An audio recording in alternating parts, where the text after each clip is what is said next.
बातें कीजिए, बताएं प्रतुल जी। देखिए, हमारा मानना है कि इससे पहले भी जब हेमंत सोरेन जी के बात को लेकर इन्होंने सब जगह पोस्टर्स लगाए थे, जेल के भीतर के बंद पोस्टर्स लगाए थे, और कहीं ना कहीं मैं भी मानता हूं थोड़ी सिंपैथी मिली, क्योंकि जिस नैरेटिव को हम लोग काउंटर नहीं कर पाए कि हाईकोर्ट ने भी उनके अरेस्टिंग को जायज ठहराया था। मैं 3 मई 2024 के जजमेंट की बात कर रहा हूं। ये तो बेल का आज आया है ऑर्डर, और ये लिमिटेड है, इसका क्राइटेरिया वो सिर्फ बेल तक सीमित है।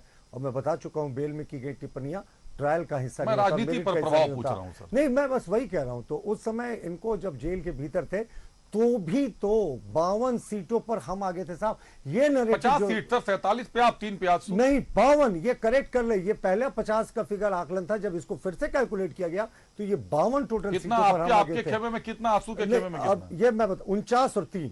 देखिए, चलो। उसके बाद मैं आपको बता रहा हूं कि मतलब जो साथ अभी लड़ेंगे आप लोग ना, आप और आजसू आप बिल्कुल जी विधानसभा। जी आप बीजेपी और आजसू एक साथ लड़ेगी ना विधानसभा?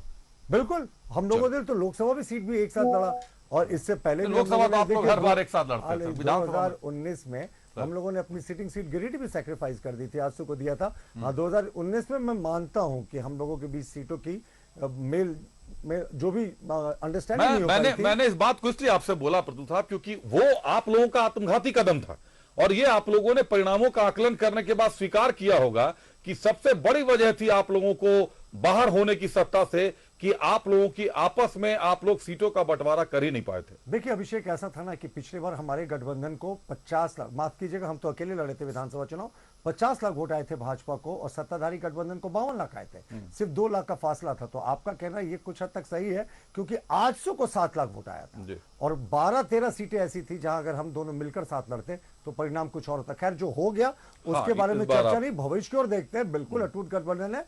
इस बार भी आजसू के सुप्रीमो सुदेश महतो जी ने जा जाकर जगह जगह हमारे लिए प्रचार किया। हम लोगों ने भी गिरिडीह में पूरी ताकत लगाई, हमारे तमाम बड़े नेताओं ने वहां ताकत लगाई, और अच्छे परिणाम आए। 88-80 हजार, 81,000 से हम वहां पर जीते। तो हमारा मानना है कि जब 52 सीटों पर हम आगे हैं तो ये 5 सीटों का, ट्राइबल सीटों का नैरेटिव क्यों?